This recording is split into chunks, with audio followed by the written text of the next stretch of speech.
Tim's played the Joey B is full of shit game. There's no such game. There is such a game, and it's a fucking game that apparently goes on all the time. It's like Candyland. Everyone's a winner. Fucking... Here's how. Because he was listed on the fucking run sheet as Hispanic wrestler. And we're like, who's... Oh, you'll find out. So I didn't know who it was. You know what? So You're right. yeah, I know I'm right. I'm not wrong. This guy's full of shit. Hispanic wrestler. Who did you think it was? We all kind of figured it out, but it was just like, really, of all people for you to fucking bring back this guy, then he comes in and fucking blows his fucking comeback. I don't know if they've got a bathroom, but you could check. I don't need it. I don't need it outside. On the side of the wall over here. So, if I'm gonna stay here while I'm not Stay gonna live. Stay right in the car. All right. You I'm don't gonna need stay to be here. fucking follow me with your fucking camera. Though I'd like to follow the boss. He's hopping out of the car to go potty. Big smile on his face. This is ridiculous. Someone asked, Scotty's asking for my current dream match. Honestly, I think Jimmy Havoc might be on that list. Dan Moff is another one who I'd love to get in the ring with for a singles match. There's quite a few guys. Honestly, it's crazy. I think the Apostle Chaos, myself and Chris Benet would love to fucking get in the ring with the Carnies. Or any other fucking tag team out there that's killing it. There's so many at this point. Fucking, I'd love another run with the Closers, the Ugly Ducklings. Craziness. Tim doesn't get what I see in Jimmy Havoc. I'll tell you what it is. Jimmy Havoc is a guy who is the top name in terms of guys who are fucking hardcore at brawling. You know what I mean? Like, you might not get what it is. Fine if like you don't get somebody's appeal. There's plenty of guys whose appeal I don't get. But I think if, you know, aim for the fucking sky. I can sit there and I can want to get in the ring with like I've wrestled Jeff Cannonball a bunch of times, and he's one of the guys who I love to fucking wrestle, and Cannonball's amazing, and he's the greatest human being alive, but why not shoot for the top? If I was a fucking WWE guy, why would I not want to wrestle John Cena? Why would that not be my dream match? That's my logic behind it. So that's, you know, how that goes. So maybe you could, you know, kind of understand that idea, Tim. I'm also trying to hold back a ton of laughter for the fact that Joey just ran into this gas station to go to the bathroom. I'm currently on an intermittent fasting diet, and this gas station also has a Burger King, and it's making me very sad to have to stare at all the delicious burgers and not be able to eat anything until 8:30 tomorrow morning. So, fuck me, I guess. But hopefully, you know, this'll work. I mean, and at the same time, we're going to stick on the topic of someone like Jimmy Havoc. The dude is everywhere. I mean, he's all over Progress Wrestling. Combat Zone, you know, he's done the Tournaments of Death. He's, you know, wrestled out in Germany. He's currently on MLW TV. Like, I mean, the dude's all over the place. Why not shoot for the stars? I mean, you know, Tim is saying is, you know, Tournament of Death appearance. I mean, listen, you know, everyone's entitled to that kind of thing, but at the same time, like, you know, everyone's entitled to an off night, especially if, you know, it's a situation like that. You know, deathmatch is kind of crazy. But, you know, again, check out the rest of his stuff and see what he's doing, especially see what he's doing with MLW, where the guys are really trying to develop him as a character. I've had a match against Zanmoff before, but I was nowhere near the level that I am right now, where I think I could really keep it going. Honestly, as a tag team, I'd love to get in there with Mac and Moff, because I'd done that before with other tag teams, and it's spectacular. I know they're not tagging anymore, but still, you know, is what it is with that. But as I was bringing up with the boss before, I was like, hey, have you watched any current wrestling, or are you watching any current wrestling? I'd love to talk about with some people the UK Championship Tournament, which I happen to think was one of the most fucking fantastic things that I've seen. Just, I mean, I genuinely love seeing a company like WWE be able to expose so much new talent to a new audience. And I mean, I know they were in England, but, you know, all the Americans that are watching this who have no idea who, like, a Travis Banks is. Let's unlock this so Joe can get in. You're sitting here with the doors locked for? What are you scared of? Scared of? Why would I lock the doors? You just I can't get in the car. You locked the doors. I don't fucking know. Much better, I feel. This fucking guy's in there. Beats me right to the bathroom. It's like, motherfucker. So he's in there, I'm standing at the door, here flushing, you know, I'm snorting and fucking washing his. I'm like, come on, man, I gotta fucking pee. God damn. I feel better though. All right, what are you talking about? I was talking about the UK tournament that they're currently having. Okay. That's what they did already just have. I still have to finish some of the rest of it. But is UK Juba on there right now? What's UK Juba? You know, Tom Juba, the big shot. Always put his 2 cents in our fucking podcast here. Or Facebook Live. Well, it's not like you really engage much in here. You're fucking one-word answers. Yeah. Usually I do. But let's go back to the tournament. So, like, exposing, opening up the world to guys like Travis Banks or Flash Morgan Webster, who I thought was fantastic. The Coffee Brothers, who I thought were so good in this year's tournament. And then all the other matches they were having, you know, the second night, where, you know, Mustache Mountain going up against the fucking, wow, why am I blanking on the fucking name? Shock the System guys. Fucking Kyle O'Reilly and Roddy Strong. But goddamn, like that match was, spectacular. The night before, where it was those guys in Cole against Mustache Mountain and Pete Dunne, fucking unbelievable. I still haven't seen the finals of the tournament. The finals of the tournament. I haven't seen fucking what's his face against Pete Dunne from the second night. I'm watching slowly again. I don't have all the time to catch in all this fucking fantastic wrestling. It's super fucking hard, man. It's like, so this is what will happen in my weekly schedule of watching stuff or trying to study tape or just trying to enjoy wrestling is like, all right, I had to watch NXT. So I watched NXT and then, oh man, you got to check out this match from Impact. So I'll check that out.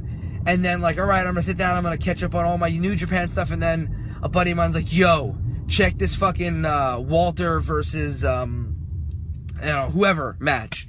Boom, so I got to fucking watch that. Then as I'm going to bed, you know, I'll go through YouTube and on my recommended shit, it'll be like, oh, someone just uploaded another Kabashi match. Or Pro Wrestling Rarities this week uploaded a whole bunch of Jimmy Rave stuff. And I was a huge Jimmy Rave fan back in the day. So it's like, oh, Jimmy Rave against Sammy Callahan? Why the fuck not? Yeah, wrestling in the Midwest. I mean, stays local at this point. But yeah. He was one of Nana's guys in ROH, right? Yes, he was many years back. I was there when he returned. Oh, yeah? That main event that night was Nigel and some Japanese guy. Morishima? No, that's not right. I don't know what year it was. Who else returned that night too? Kokoban, I think, returned that night. Is this fairly recent? No. Nana got me. I took cross with me that night. You couldn't go. And the pedo and his friends are throwing fucking streamers down below. But Nigel and who would it be? Might have been, if it was that point, it was maybe Morishima. I don't think so. Kenta would be the smaller fella. I think it might have been him. It might have been. Could have been Kenta or Marufuji. Brought out the crown jewel, which was Jimmy Rave. Yeah, and Colt returned that night. So this was years ago, dude. I think The Voice was in the company at this point. So this is... Wow. So 2008, 2009. Yeah. Sounds about right, yeah. Wow. The Voice. Wow. How many years ago then? That's 9 years ago. Oh, man. I'm doing this so long, wrestler. Mushmouth, they called him. Didn't you bury him last week enough? Was it last week? No, it was like 2 weeks ago. No, I feel like it was last week you buried the shit out of him, too. I'm a wrestler. He was I'm going to watch him on YouTube tonight. Yeah? No. I think you should. I think we should accompany all of these things with, like, the bad match of the week. Well, I wasn't talking about his stuff at Warriors. I'm talking about what he's doing now. Oh, his stuff at Warriors is terrible, too. It is, but I don't even know if that's on YouTube. I don't think it is. It might be. I don't upload any of that shit. Don't forget, there's 2 Warriors of Wrestling YouTube channels. There's the WWTV Live, which is Warriors of Wrestling. Yeah. Which is our stuff now. It's the channel I use now. Yeah. And there's our original channel, which is Warriors of Wrestling Classic, and it's all like our old stuff on it. Yeah, it's... You're going back, and there's a lot of really cringeworthy shit check it on out. there. I mean, it's... You know, it is what it is. Oh, boy. You know, every company needs a foundation. Some companies still use that shit all these years later. So use garbage, untrained guys, and the garbage that we used back then. Yeah, I don't get that, man. They don't learn. I also just don't understand the idea of guys who just don't want to improve. Like, I get, you know, there's going to be plenty of dudes on the indies who are like, hey, man, like, I'm just totally cool with, you know, working my local shows. And fuck yeah, dude. Like, do your thing. But, like... why be doo-doo? Why be in the fucking, why be wrestling, for 5, 6, 10 years? Still doing the same shit, looking the same, or even worse. Like, why? Or even worse. Why not improve, man? Fucking improve. Get better. I don't know. I think it fucking just hurts things, but that's just me. I think everybody should be striving to be as good as they possibly can be, even if you're just staying in the First of all, it starts with proper training. I'll rip apart that fucking Grimm's toy garbage. Them guys aren't... That's backyard guys training backyard guys. I don't think that falls into the fucking category of wrestling, though. But they're being booked on pro wrestling shows. Right, yeah, but that's fucking horseshit. But the thing is, that's what's happening. I don't personally, you got to look at that as something completely different, because honestly, like, the fans of that shit, and there are a ton of fans of that thing. Like, again, it's not. I don't want to comment on it or whatever. It's not for me. I'll comment on it. Oh, you go right ahead. Fucking garbage. It's not for me. It wasn't made for me, so it's not my thing. So, like, do your thing. But, like, I think it's a different audience. I think those fans like that product. And they're not necessarily fans that are, like, going to show up to a wrestling show. They just, like that fucking form of entertainment. Whatever. Caca. Terrible. Whatever. Again, I did this fucking weird shit where, What did you say to me not too long ago? That I'm concerned about nonsense when we're bringing in all this shit, and good shit. So again, let's pull the curtain back. Don't even mention names. No. I'm gonna mention I'm gonna give fucking everything. Oh, that's not me. You want to get me started? Go ahead. No. So here's the thing. Joe, because Joe has to be in everybody else's fucking worry and business, and Joe is paranoid fucking of everything. Joe hasn't smoked weed ever, or in a very, very long time, but he's got the fucking paranoia of a fucking serious pothead. And there's other drugs that give you paranoia, Jake. Oh, yeah? That's just weed. What are you doing, Joe? Cocaine. I'm saying cocaine makes you paranoid too. Not just pot. So all the cocaine that Joey has done. Go ahead. This is why you just shut the fuck up and let me talk. So you have all these things where Joe is always like, oh, this company's doing this and this is doing that, and I always give the point of, like, nobody gives a fuck about most of these places. Only you do, and the more that you bring it up and talk about it, that's just more press. Like, no one's giving a fuck. While we're concerned with trying to fucking, we have fucking, what is it? Davey Boy and Teddy Hart as a fucking match, which is something really interesting. And we're trying to, we tried. Let's be realistic, Jake. We have a lot of stuff that's interesting coming up. Right, we got a lot of really cool shit coming up. We've had cool shit in the past too. LAX versus the Ducklings. Yeah. Fucking, I think that's a very underrated. That's the match. Dude, that's gonna be absolutely fucking ridiculous. But here's the thing. Concern yourself with that and doing more of that, and then let fucking untrained guys do whatever else, where it just makes us look better. I don't think Ring of Honor, even in their earliest stages, when they were only drawing a few hundred people, were concerned with what fucking any other company was drawing.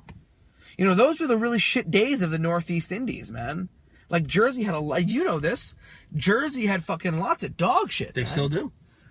It was really bad at that point. Really bad. And I don't think Ring of Honor was concerned with, like, oh man, these guys. They weren't New Jersey, they were Philadelphia. But they were running a lot in New Jersey. They would do fucking. A lot of the Jersey All Pro stuff in the beginning was pretty horrific. Right, because it was Frank couldn't get. And Frank was a good dude, but it's really what it was. Frank couldn't get booked anywhere, and him and his friends would fucking. So they ran shows they can get booked on. That's how a lot of companies got booked, man. Or a lot of companies were run.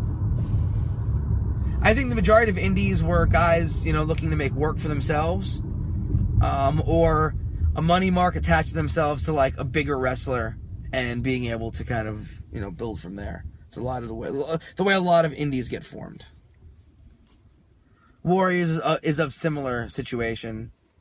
It's just not that Joe couldn't get booked. He could get booked at Gleason's and fucking wanted to show up Johnny Rod's ass. I think we did that. I think we've been shoving him up his ass for 11 years. I think we're doing pretty all right. That was a lot in the beginning of Wars. I think that was a lot of the fuel that fueled me to stay in business. Even the shows that we lost money on. Remember that? Was it the 4th show? We took a beating. Yeah. It was so hot out that day. Wonder how Money Mikey Firezone is doing. I haven't heard that. I think he's under a mask now. Is that right? That's probably better. Romano might know more. Romano can't stand that. No one can stand him. He's a fucking dipshit. Fucking jerk. Anyway, I'm talking about saying they're going, oh, Joe, don't concern yourself with people that don't, companies don't matter. I'm concerned myself with people who